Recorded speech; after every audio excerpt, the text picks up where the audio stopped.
Voilà, j'ai donc le plaisir de vous présenter notre première intervenante, Mme Gabrielle Lemaire, qui est docteure canonique en théologie. Elle est membre du conseil de direction de l'association internationale du cardinal Henri de Lubac et elle collabore, entre autres, à la rédaction des œuvres complètes du théologien. Ou la publication. Dans ses publications les plus récentes, on note, entre autres, dans la Nouvelle Revue théologique en 2003, l'actualité pastorale de la théologie lubacienne du surnaturel, et encore Saint-Irénée dans l'œuvre du Père de Lubac, émergence d'un docteur de l'unité dans la Revue théologique de Louvain, toujours en 2003, et on lui doit aussi un volume biographique sur le cardinal Henri de Lubac, tome 3, Enseignement et désert, en 2003 au CERF. Et ce matin, le titre de votre communication est « La signification et la portée de la référence à saint Thomas d'Aquin chez le Père Henri de Lubac ». Merci. Bonjour à tous. Bonjour à tous, oui. Je remercie tout d'abord infiniment le Père Philippe-Marie Margelidon de m'avoir invité à prendre part à ce magnifique colloque et à y intervenir. C'est vraiment un honneur et une grande joie pour moi. Il est vrai que le Père de Lubac fut un lecteur assidu de saint Thomas d'Aquin, au point de le convoquer dans toutes les questions théologiques qu'il a traitées. On peut parler à l'égard de l'usage lubacien du corpus thomasien d'assomption critique en vue de redécouvrir l'esprit authentique de la doctrine thomasienne par-delà certains gauchissements de la scolastique à l'époque baroque. C'est du moins ce que je vais montrer dans mon exposé qui se déroulera en 3 points. Je me pencherai tout d'abord sur le recours lubacien à la pensée thomasienne dans le cadre de la doctrine du désir naturel de Dieu, et ce sera de loin le point le plus développé puisque c'est par rapport à cette question que sa fidélité à saint Thomas a été la plus contestée. Je me sens néanmoins dispensée de vous la démontrer grâce à l'excellent travail de sœur Marie de l'Assomption, qui a permis de vérifier que sur les points fondamentaux du rapport entre nature et grâce, Lubac a bien retrouvé les positions authentiques de l'Aquinate. Et j'ai remarqué que sa thèse était ici en vente. Ensuite, j'examinerai le recours à saint Thomas dans le traité lubacien de la connaissance de Dieu, et ce sera l'occasion de tirer les implications de la doctrine du désir naturel du surnaturel en ce qui concerne le rapport de l'intelligence à l'esprit. Et dans mon 3e et dernier point, qui sera le plus court, j'évoquerai la place de saint Thomas d'Aquin dans la présentation lubacienne de l'exégèse spirituelle de l'Écriture, en particulier concernant la doctrine des 4 sens, et puis je conclurai brièvement. La place accordée au docteur communis est si centrale dans l'œuvre du Père de Lubac que l'on s'étonne que celui-ci ait pu acquérir une certaine réputation de mépris à l'égard de saint Thomas d'Aquin, quand au contraire, la réhabilitation de son authentique doctrine a littéralement motivé son effort théologique. Dans le mémoire sur l'occasion de mes écrits, qu'il publie en 1989, Henri de Lubac dit même que son ouvrage surnaturel était un plaidoyer en faveur d'un retour à la doctrine thomasienne proprement dite. Bien que la chose soit paradoxale, écrit pour sa part Michel Salle, dans la préface à l'ouvrage à la réédition de Surnaturel, il n'est pas exagéré de dire que l'essentiel des difficultés que le Père de Lubac eut à subir de la part des théologiens, non du magistère lui-même, vint de son attachement à mettre historiquement en lumière et doctrinalement en valeur la pensée de saint Thomas d'Aquin. Et en consultant simplement l'index des noms de personnes dans l'édition des œuvres complètes du Père de Lubac, on est frappé de voir l'abondance des recours à saint Thomas, quelle que soit la question traitée du reste. Et pour l'ouvrage surnaturel de 1946, par exemple, l'éditeur a même renoncé à en dresser la liste.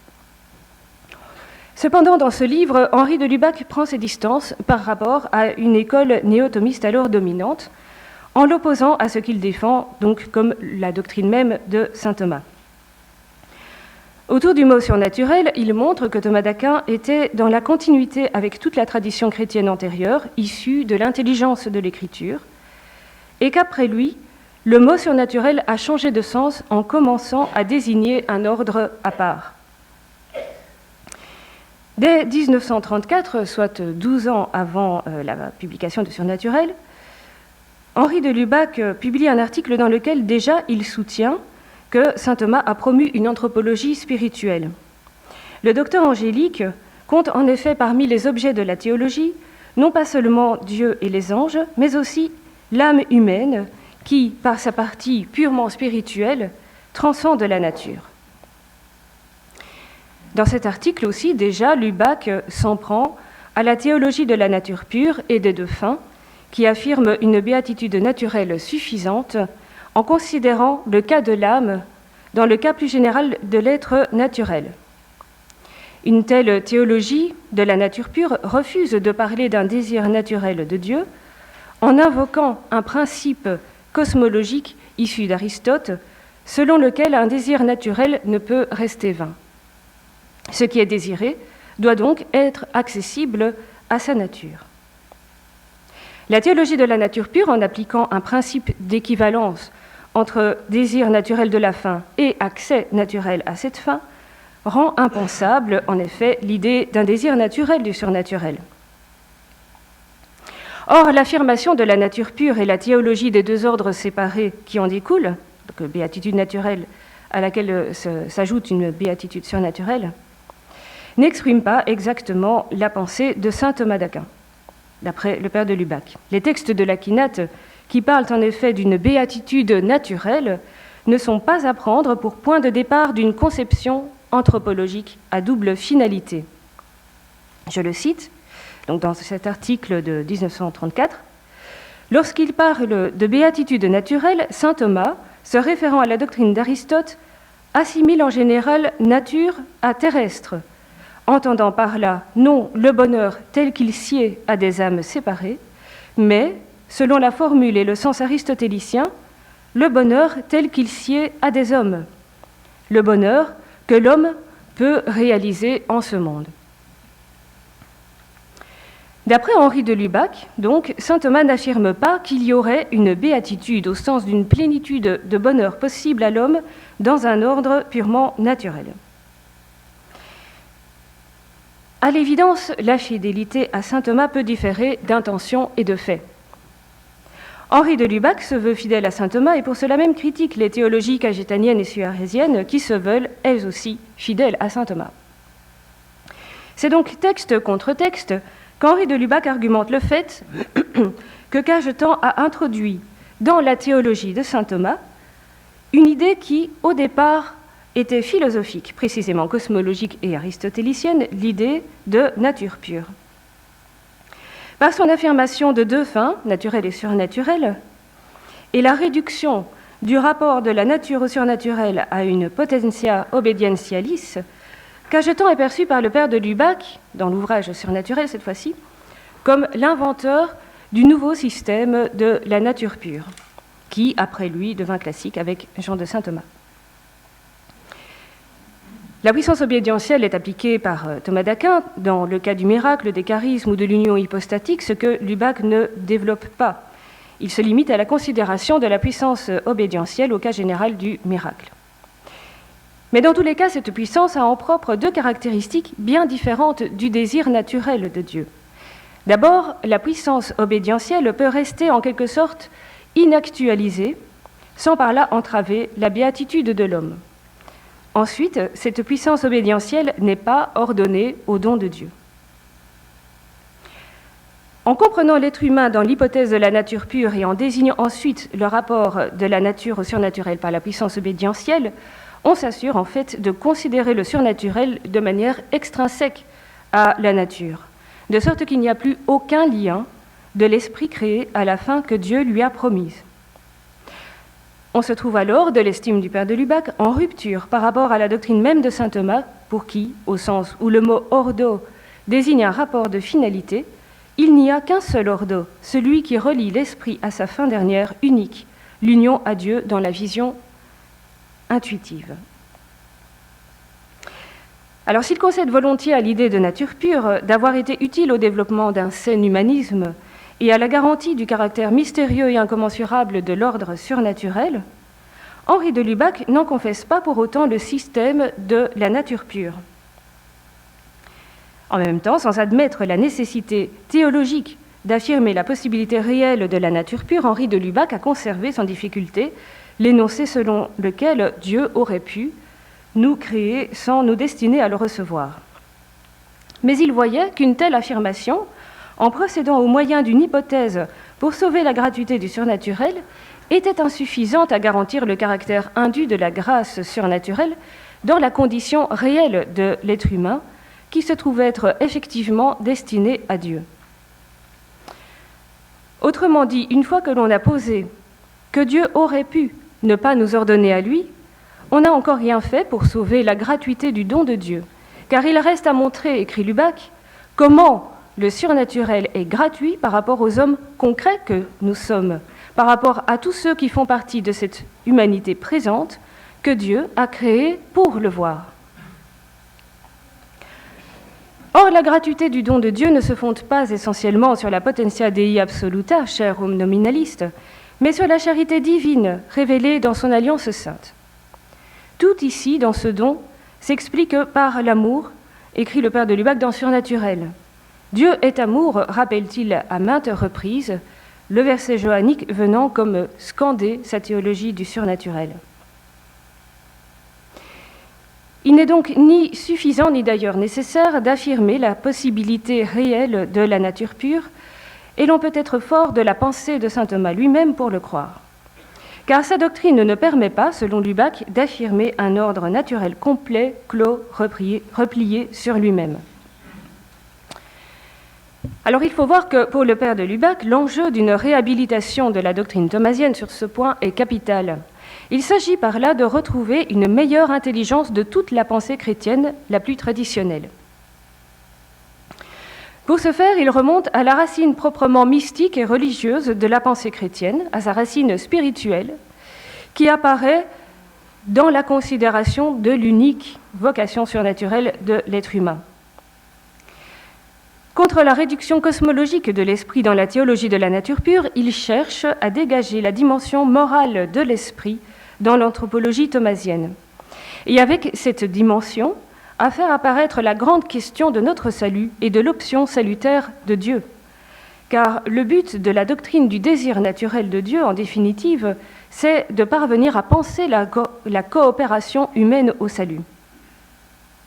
C'est en effet la question de la liberté créée qui se pose en creux de la doctrine du désir de Dieu, en ce qu'elle met en œuvre la dialectique patristique de l'image à la ressemblance. Tout se tient, je reprends donc, la doctrine du désir naturel de Dieu coïncide chez le père de Lubac avec l'exhumation de la dimension spirituelle de l'être humain, au point qu'il écrit de l'esprit qu'il est désir de Dieu. Or, c'est par son esprit que l'homme est à l'image de Dieu, et c'est par son esprit qu'il est appelé à la ressemblance avec lui. Cet esprit désigne l'inscription dans la nature humaine de sa vocation surnaturelle. C'est pourquoi l'esprit est désir de Dieu. Ce désir de voir Dieu, chez saint Thomas, est bien plus qu'une velléité. Il est un désir de la nature elle-même, desiderium naturae, désir à la fois d'union à l'être absolu, ce dont parle la métaphysique, et de communion avec Dieu, au Dieu de la révélation qu'étudie la théologie. Cependant, l'homme par lui-même est impuissant à combler ce désir qui lui est plus intime et plus cher que tous.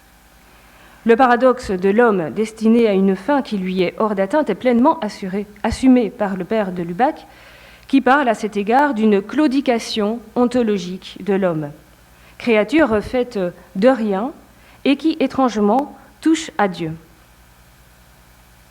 Ce désir ontologique de Dieu exprime, dans la structure de la nature humaine, l'attraction de Dieu qui l'appelle. L'attraction de Dieu qualifie dans son essence la nature de ce désir.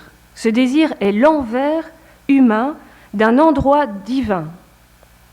L'exigence de l'absolu qui s'exerce au centre de la pensée et de l'être comme l'obligation fondamentale au surnaturel.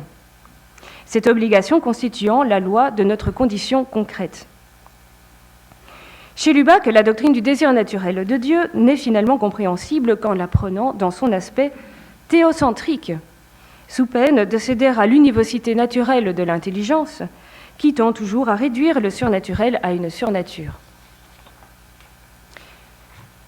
Maintenant, il faut montrer comment l'assomption critique de la doctrine thomasienne passe par un discernement entre la lettre et l'esprit. Le père de Lubac veut réhabiliter une authentique interprétation de saint Thomas, on l'a compris. Et l'enjeu est de rendre à la conscience théologique moderne la tradition chrétienne dans sa vitalité, c'est-à-dire dans sa source spirituelle. Cette source révélée en plénitude dans le don que Dieu fait de lui-même en Jésus-Christ. Si bien que là où cette doctrine chrétienne devait n'être pas exprimée au mieux, il fallait savoir la dire compromise, du moins au plan de certaines expressions. Et c'est ici que le retour à la doctrine véritable de Thomas d'Aquin coïncide nécessairement avec la réinvention de la pensée traditionnelle, afin qu'il ne soit plus possible de dévier de l'esprit de saint Thomas au nom de sa lettre. Alors le rapport entre la lettre et l'esprit nous fait bien sûr penser à la dialectique intertestamentaire, exégétique, biblique, paulinienne de la lettre et de l'esprit, qui d'abord s'applique à l'écriture sainte et au rapport de l'Ancien au Nouveau Testament. Et ici, cette dialectique permet au père de Lubac de qualifier une certaine dérive possible dans une lecture faite de saint Thomas. Or, il n'y a là rien d'anecdotique ou de purement instrumental. Lorsque, sur le fondement de la dialectique entre la lettre et l'esprit, Henri de Lubac discerne une inexactitude théologique, c'est à l'aune de l'esprit du Nouveau Testament, cet esprit qu'il s'agit toujours et sans cesse de réaffirmer contre les réductions naturalistes de notre intelligence spontanée. Il y a donc là une méthode herméneutique que l'on trouve appliquée dans la première partie de son livre surnaturel au cas de deux augustiniens fourvoyés, Baius et Jansenius. Il y montre que c'est leur littéralisme, leur attachement purement littéral à l'égard de saint Augustin qui les a conduits en fait à trahir son esprit.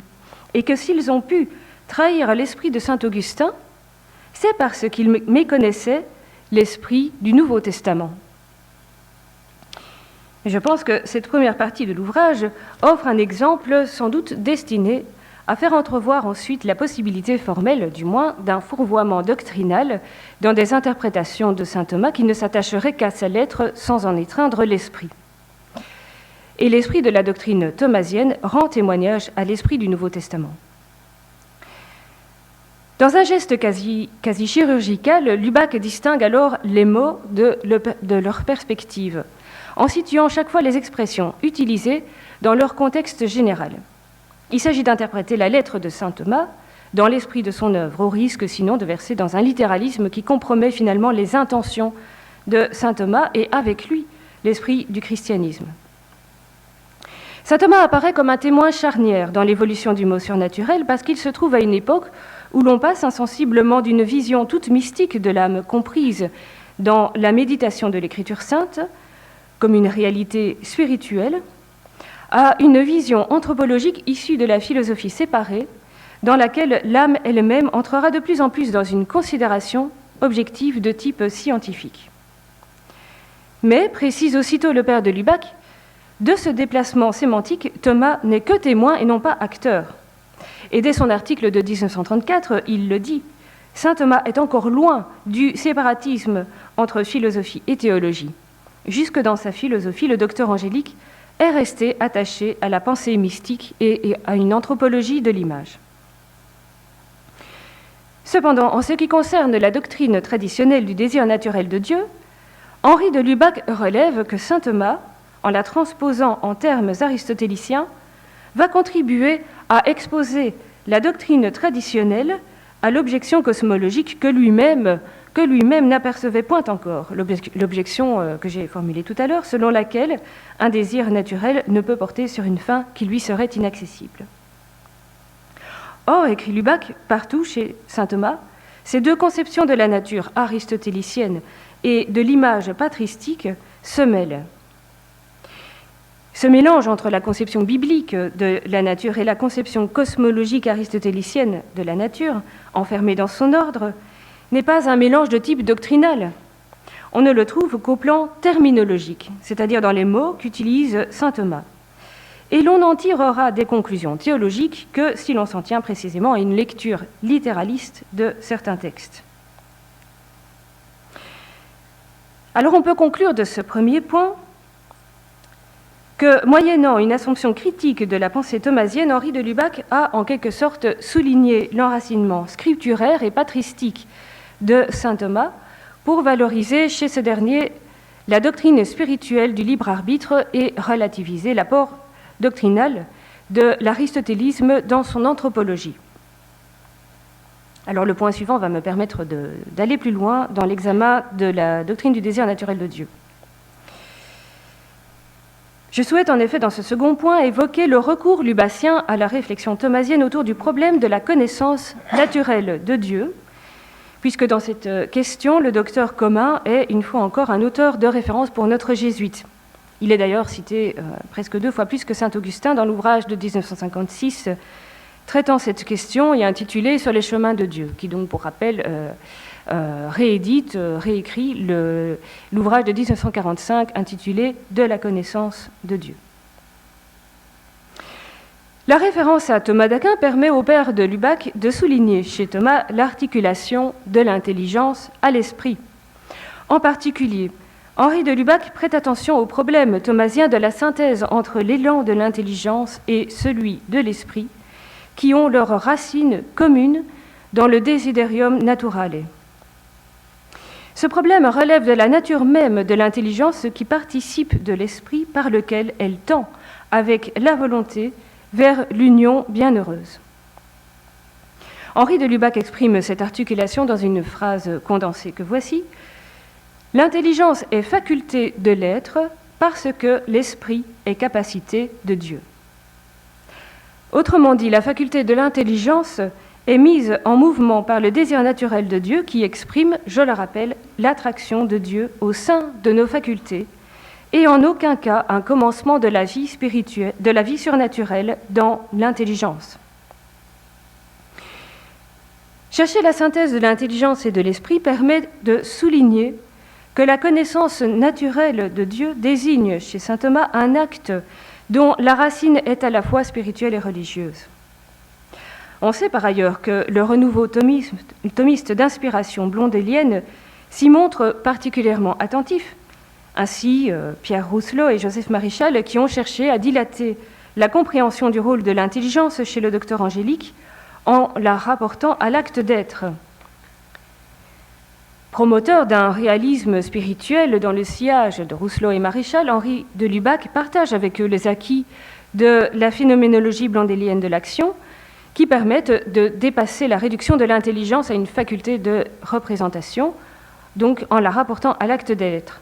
Mais Lubac n'est ni rousselotiste ni maréchalien et il apporte réellement une lecture personnelle de la doctrine thomasienne.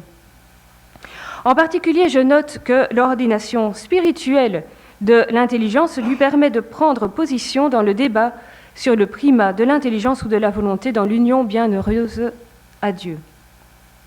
Dans ce débat entre volontaristes et intellectualistes portant sur la béatitude surnaturelle, le père de Lubac trace une voie qui réconcilie les deux traditions en faisant entrer l'intelligence et la volonté dans l'ordre de l'esprit, par quoi ces facultés se trouvent ordonnées à la vocation surnaturelle. L'esprit désigne toujours cette polarisation surnaturelle de l'être humain, une polarisation qui traduit l'aimantation de Dieu inscrite dans l'être créé pour Dieu.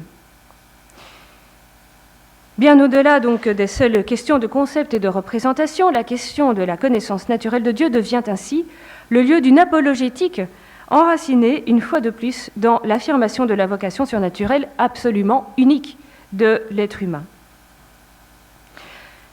En soulignant la place centrale de la doctrine du désir naturel de voir Dieu dans le traité thomasien de la connaissance naturelle de Dieu, Lubac l'unifie à l'aune du consentement à Dieu. C'est donc la recherche philosophique et l'intelligence mystique qui se trouvent rapprochées par l'expression du lien essentiel entre le dynamisme de l'intelligence et le désir de l'esprit. Nous pourrions dire, pas plus qu'il n'existe de nature pure, qu'il s'agirait de penser indépendamment de sa fin dernière, unique et absolue. Il n'y a de connaissance naturelle pure de Dieu qui serait entièrement isolée ou isolable de la question foncière de la destinée surnaturelle de l'intelligence. Et de même qu'il s'agit pour de Lubac de penser le problème de la vie spirituelle relatif à l'option de Dieu quand il se penche en amont de ce problème sur la doctrine du désir naturel de Dieu. De même, il s'agit de penser l'acte de foi en réfléchissant en amont sur la connaissance naturelle de Dieu. Pour terminer ce point, je voudrais recourir à un texte inédit de 1933 intitulé « Désir naturel du surnaturel ». Alors l'intérêt de mentionner ici un texte de 1933 est de souligner la cohérence, la continuité de la pensée lubassienne sur cette question à travers le temps. On peut vraiment tracer une ligne droite de 1933 à 1965, date de la publication du livre « Le mystère du surnaturel », en passant bien sûr par l'ouvrage de 1946 intitulé « Surnaturel ». Alors dans ce texte de 1933, il réagit par rapport à une interprétation de saint Thomas consistant à dire qu'en parlant d'un désir naturel de Dieu, il ne visait qu'un désir d'une connaissance naturelle de Dieu. Une telle interprétation se fait sur le fond d'une étanchéité parfaite entre nature et grâce. Henri de Lubac montre au contraire que Thomas d'Aquin ne sépare pas la connaissance philosophique et la connaissance religieuse. Alors certes, elles sont distinctes, mais l'originalité de saint Thomas, estime-t-il, est justement d'avoir cherché à les unifier. Cette unification des points de vue s'opère dans l'expression d'un dynamisme spirituel concrètement unique qui nous soulève vers Dieu, et dans lequel il est toujours loisible, bien entendu, de discerner, d'une part, le procédé par lequel l'intelligence remonte analytiquement de l'effet à la cause, et d'autre part, l'élan par lequel l'esprit dépasse la créature perçue comme signe pour viser le Créateur. Or, cet élan, précise le père de Lubac, donc toujours dans ce texte de 1933, procède d'une exigence essentielle de l'esprit, ou plus exactement, d'une attraction de Dieu. On retrouve une expression qu'il conservera dans les textes ultérieurs. Et on constate déjà l'approche résolument théocentrique de sa doctrine du désir naturel de Dieu. Je continue la citation. « Ainsi, le désir du surnaturel est moins le désir de mieux connaître les créatures en les connaissant dans leur cause que le désir direct de la vision de Dieu. » Et dans la suite de son texte, Lubac devance déjà l'objection d'immanentisme en précisant « Loin que l'appétit du surnaturel soit ce qui constitue le fond même de l'esprit en devenir, cet appétit doit être conçu comme l'envers de la force divine qui met l'esprit en demeure de s'élever jusqu'au surnaturel par une démarche librement consentie. Toute la priorité revient à Dieu. » Et ici, l'on retrouve donc à la fois l'expression, ici il parle de l'envers de la force divine, là où plus tard il parlera de l'envers humain d'un endroit divin. On retrouve également l'obligation fondamentale au surnaturel. L'esprit, puisqu'il est créé pour Dieu, est mis en demeure de répondre librement, par voie de consentement, à sa fin dernière. Et de conclure, la réalité définitive, ce n'est pas l'intelligence, ce n'est pas la volonté, c'est l'esprit. C'est-à-dire non pas quelque chose autre que l'intelligence et la volonté, mais leur unité dans l'absolu. Alors j'en viens à mon dernier point, qui est le plus court, pour montrer qu'Henri de Lubac accorde une place de choix à Thomas d'Aquin également dans ses travaux sur l'exégèse biblique traditionnelle. Dans ce domaine également, le saint docteur est considéré comme un auteur de transition, en ce sens qu'il est fidèle aux 12 siècles de foi et de pensée qui le précèdent, et qu'en même temps il en offre une synthèse originale qui va contribuer à entraîner la fin de l'ère augustinienne.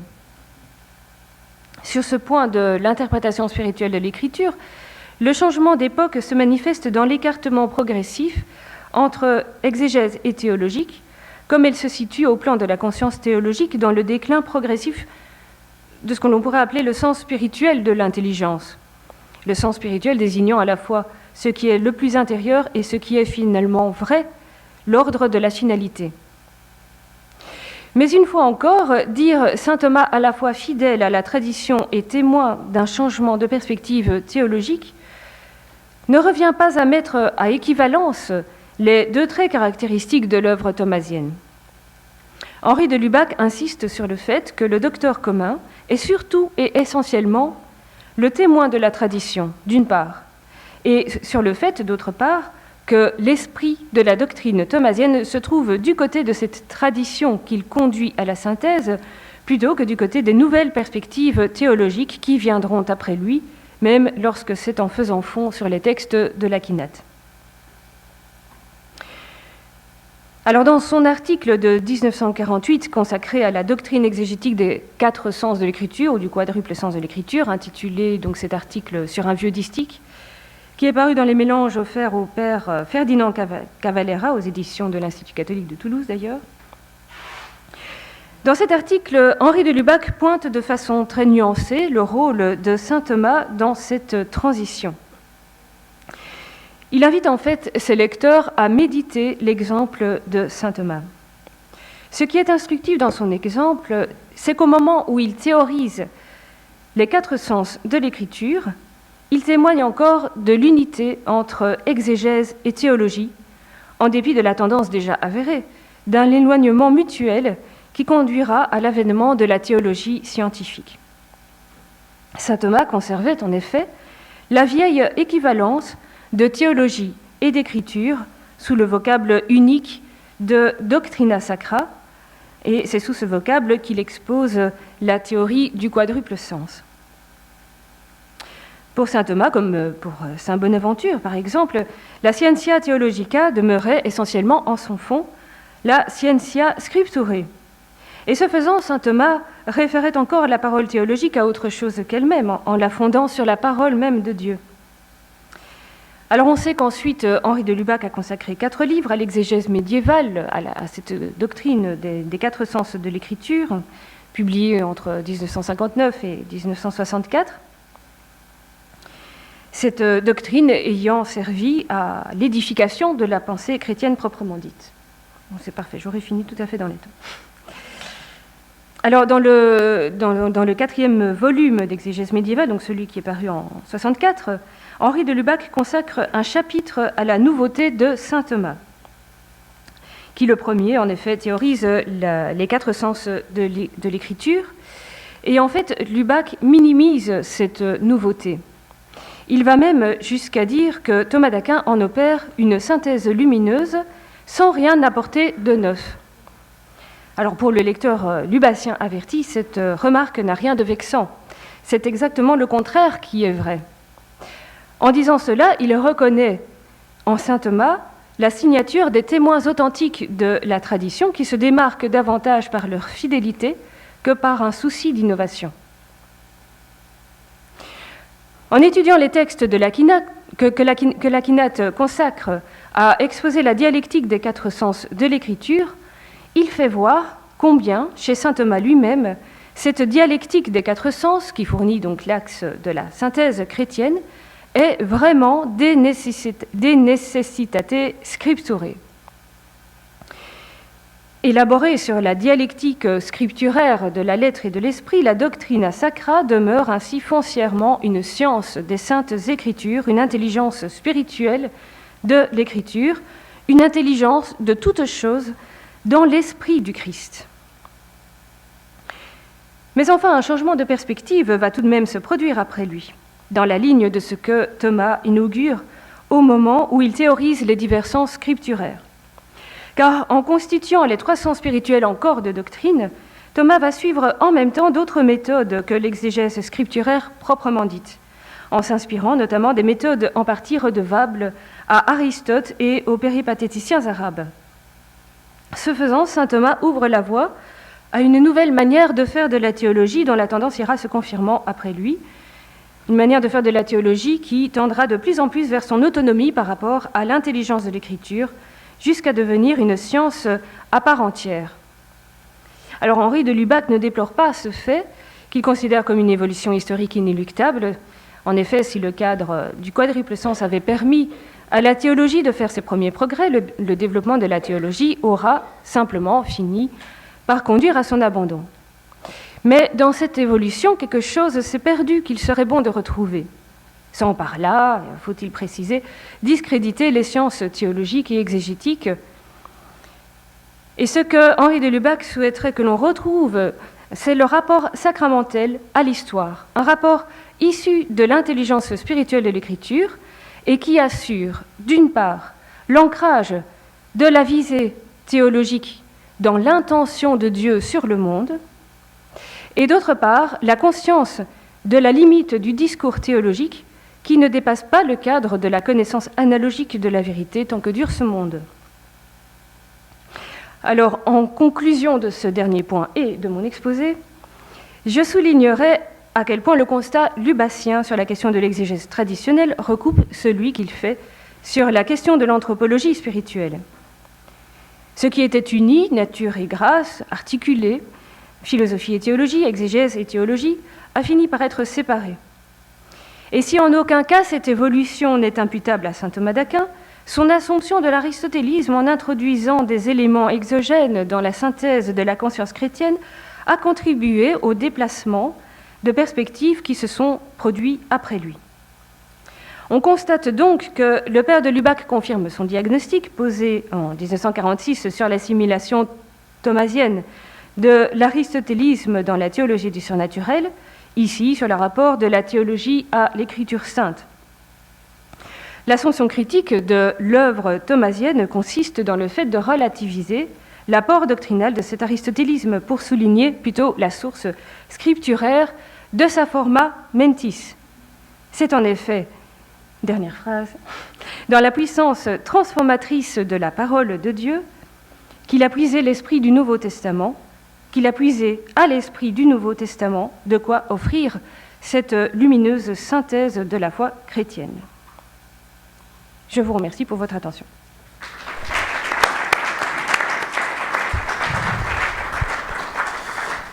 Merci. Nous avons le temps pour quelques questions. Frère Thierry Dominique, peut-être est-ce qu'il y a un micro qui se balade par là ?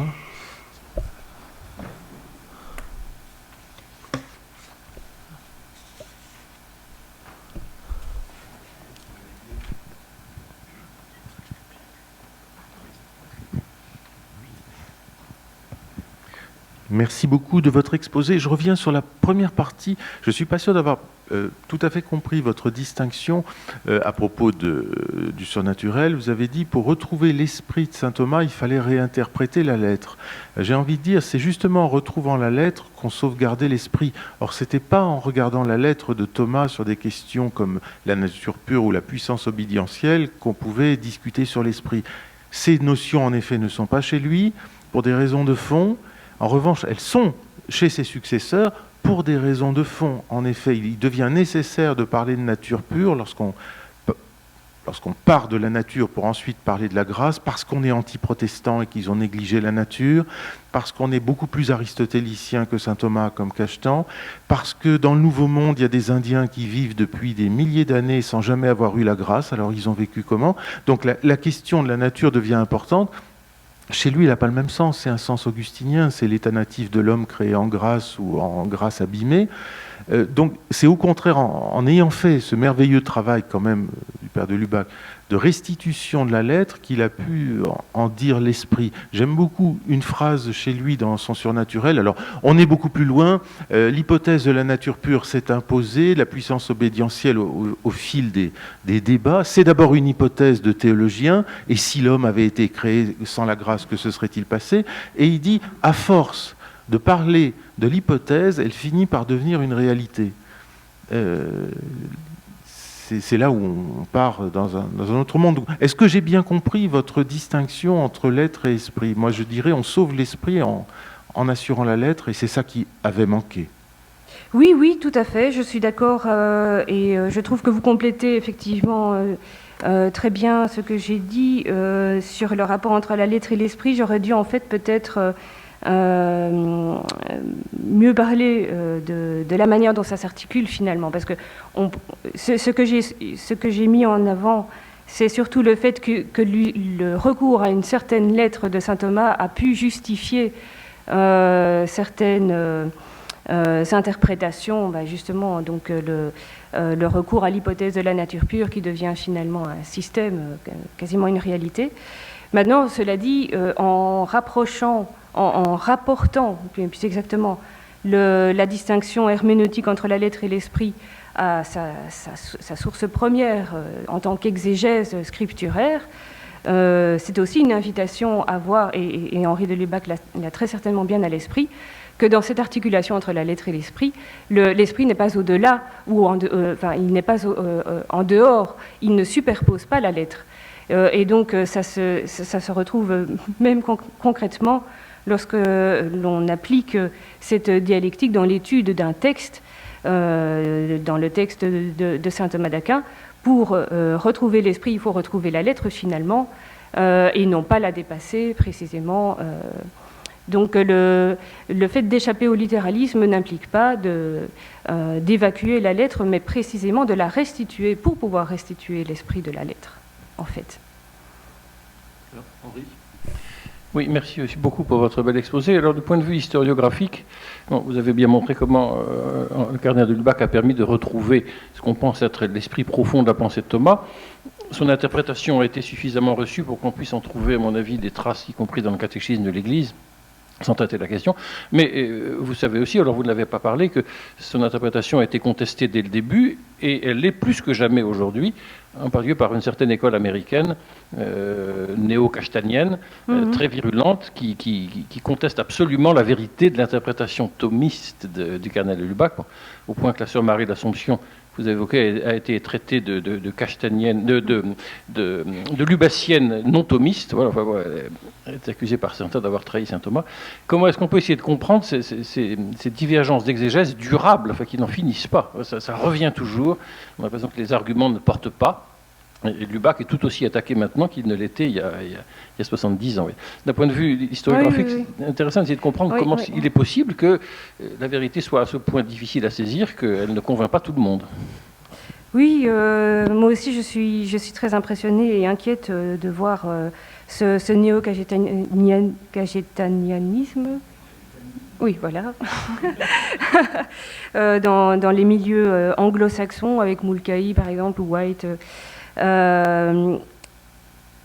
en même temps, on avait Étienne Gilson qui parlait de Cajetan comme un corruptorium, Thomas, c'est bien connu. Il semble en effet que l'on ne parvienne pas à en sortir. Je serais très prétentieuse de donner une explication à ce phénomène, parce que finalement le rapport entre nature et grâce est absolument fondamental. Et derrière l'enjeu, l'enjeu qu'il y a à réfléchir sur cette articulation et à défendre un ordre naturel autonome peut correspondre aussi à... Il y a une donnée qui se complique, c'est la crise civilisationnelle dans laquelle se trouve la crise de l'Église aussi actuellement, et une tentative de justifier cette crise civilisationnelle du christianisme dans le fait d'avoir abandonné le concept de nature pure. On a toute une réception de la théologie de Cajetan qui va dans ce sens-là. Donc, d'une certaine manière, il y a une théologie de la société qui va chercher dans la doctrine traditionnelle, c'est une tradition de 3 siècles, mais enfin, c'est considéré comme une tradition, une théologie traditionnelle, par rapport à laquelle, à partir du moment où on l'a abandonnée, semble correspondre un temps d'effondrement du rapport au surnaturel, en fait. Ce que, bien sûr, je n'entérine pas. On a une question du frère Philippe Marie. Oui, je vais faire. Il me semble me souvenir que le père de Lubac, de temps en temps, donne quelques coups de pique à saint Thomas, quand même. Non, mais c'est pas pour être polémique. Mais de temps en temps, il trouve, d'ailleurs vous l'avez laissé entendre, bon, c'est quand même avec saint Thomas qu'on va... Il rend possible un basculement ultérieur, et au fond, il le regrette. Je me trompe ou pas? Alors, dans mon exposé, je n'ai pas recensé les pics, non pas par hypocrisie ou par diplomatie, mais parce que je voulais pointer l'essentiel finalement de la démarche du père de Lubac, qui à mon avis permet de comprendre que s'il pique, il y a, c'est plus par rapport à la terminologie de saint Thomas que par rapport à la démarche même de la synthèse de la foi chrétienne que saint Thomas a produite, et à laquelle il donne, me semble-t-il, une adhésion sans réserve.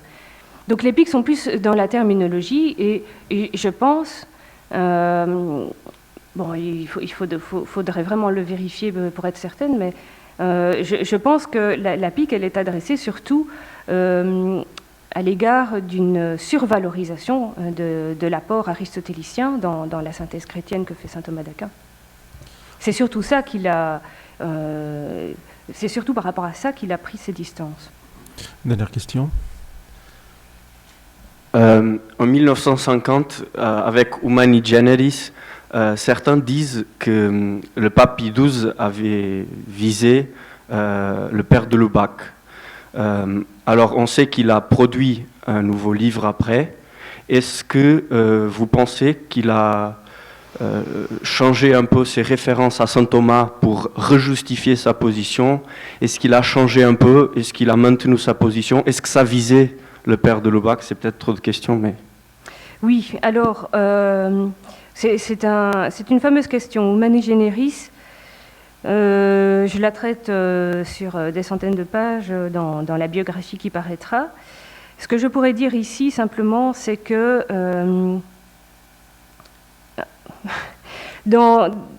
l'encyclique a été écrite à une époque où, effectivement, il s'agissait de prendre position par rapport à une nouvelle théologie. C'est la fameuse expression de nouvelle théologie à laquelle a été assimilé le père de Lubac.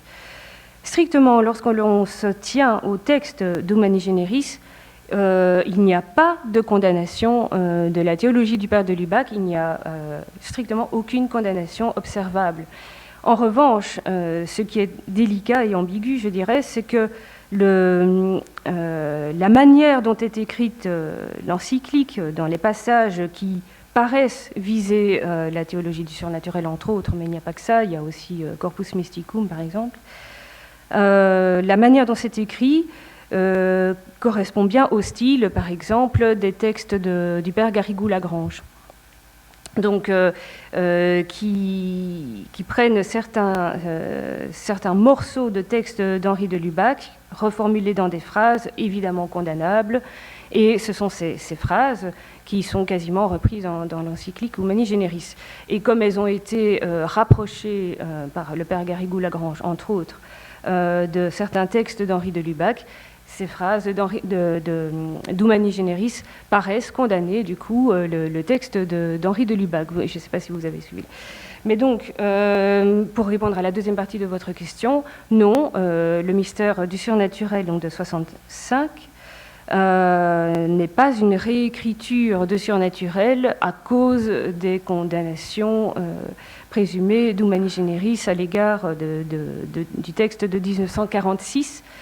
Et d'ailleurs, dans sa défense, Henri de Lubac répétera souvent que, par avance, il disait la même chose que l'encyclique Humani Generis en disant que Dieu aurait pu créer l'être humain sans le destiner à la vocation surnaturelle. C'est ce qu'il écrivait dans l'article, en effet, de 1948, intitulé « Le mystère du surnaturel ». Donc, Humani Generis date de 1950. Voilà, sommairement, sur un débat quand même assez compliqué.